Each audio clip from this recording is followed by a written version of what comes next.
Most people think building a personal brand means getting views and follows.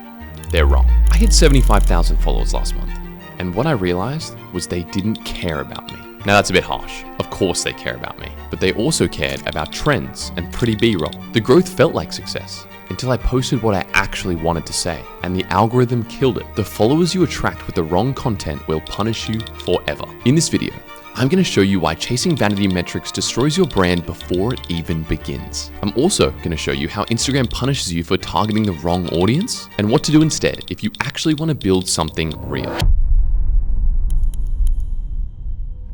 I hit 75,000 followers and it felt amazing for about 2 weeks. I was posting every single day, cinematic travel clips with nice music, pretty B-roll with text on screen, trending content that worked for other people. So I made it work for me. The followers came in, the likes stacked up, I felt like I was doing everything right. But then I started noticing something. The content that I actually wanted to post, the stuff that mattered to me, the real me talking, me vlogging, me putting my story out, it wasn't hitting as hard as it used to. Engagement was dropping, slowly at first, then a bit faster. And I ignored it because the other content was still working. The stuff that looked pretty, the stuff that everyone else was doing. So I kept posting daily because I promised that I would never drop the habit that changed my life. Posting a video every single day. But I wasn't building what I thought I was building. I was building an audience scattered across a bunch of different niches and formats. People who followed me for cinematic travel content. People who followed me for trends. People who followed me from whatever I borrowed that week. I didn't realize I was scattering my audience and making it hard for them to know the real me. I went through a phase of thinking the growth I got wasn't as much of a win as I thought, until I realized how to change it. It was a silent punishment for a while, because every follower I gained with content I didn't care about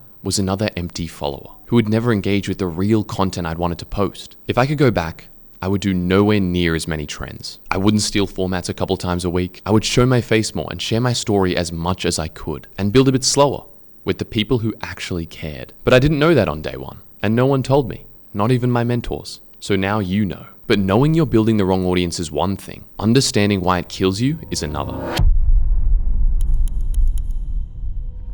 Here's the part that most people don't understand about the algorithm. When you post a reel, Instagram doesn't show it to everyone at once.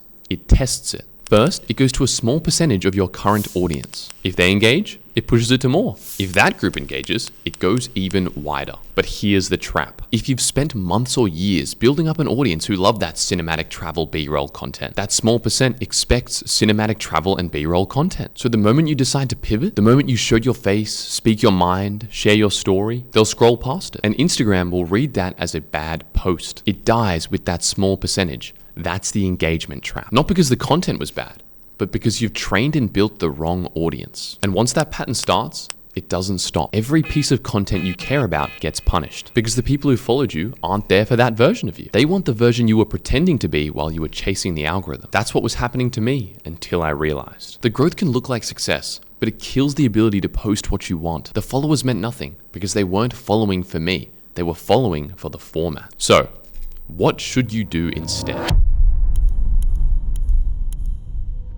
If you want to build a personal brand that actually does something, like make life-changing money, give you life-changing opportunities, give you the ability to travel the world and unlock time, location, and financial freedom, you need one thing before anything else: trust. And trust doesn't come from pretty B-roll and music. It comes from showing your face, telling your story, giving your value, and being vulnerable enough for people to feel like they know you. Because here's the truth. Anyone can post cinematic content with text on screen. Anyone can use the same trending audio. Anyone can make something that looks good. But not everyone will get on camera and talk about their business, their personal life, their stories, their values, and their opinions. That's what separates a personal brand from a following. I'm doing it completely differently now on my second Instagram account, @ReadBranded. More raw, more authentic, more documenting what I'm really going through. Talking heads, real opinions, the things that people really want to know about me, my business, and my life. It's the kind of stuff that makes people actually love or leave you. And that account will be at 100,000 followers within the next 6 months. For reference, it's only at 3,500 right now. And the difference is immediate. The people who follow that account aren't there for the aesthetic. They're there for me. That's the brand you want to build from day one. Not the one that looks good in someone else's screenshot. But building trust is only one half of it. The other half is making sure the brand is actually yours. There's nothing wrong with stealing a hook or borrowing a format just to test if it works. But if you keep doing it forever, you're not building your brand. You're building a worse version of theirs. Every time you post someone else's format, their style, their angle, their tone, you're teaching your audience to expect that. And the longer you do, the deeper that expectation goes. So when you finally decide you want to make the content that you actually enjoy, your audience doesn't want it because they didn't follow you. They followed the person you were copying. I realized this later than I would have wished. I had stolen trends. I had used templates. I had posted that text on screen with B-roll and trending music because it worked. The followers came. The engagement was there.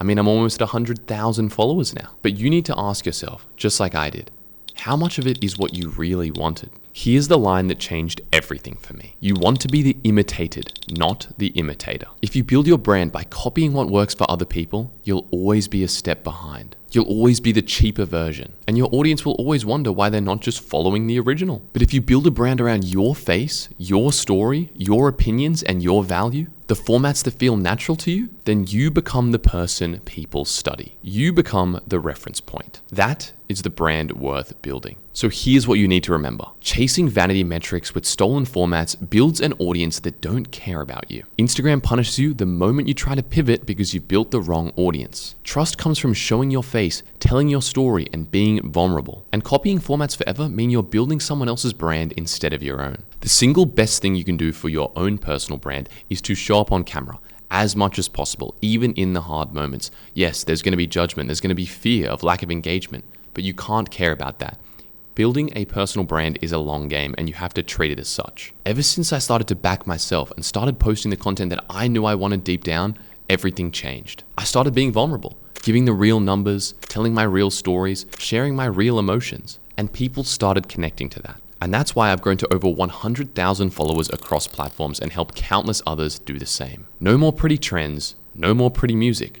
Just start being you. That is the key to building an authentic and profitable personal brand. If you want to see how to build an authentic and profitable personal brand the right way, check out the next video where I break down the exact content strategy and funnel I'm using to generate over $200,000 in a single month. And if you're looking to take your personal brand and business to the next level, book in a call with the team below. We'll see you soon.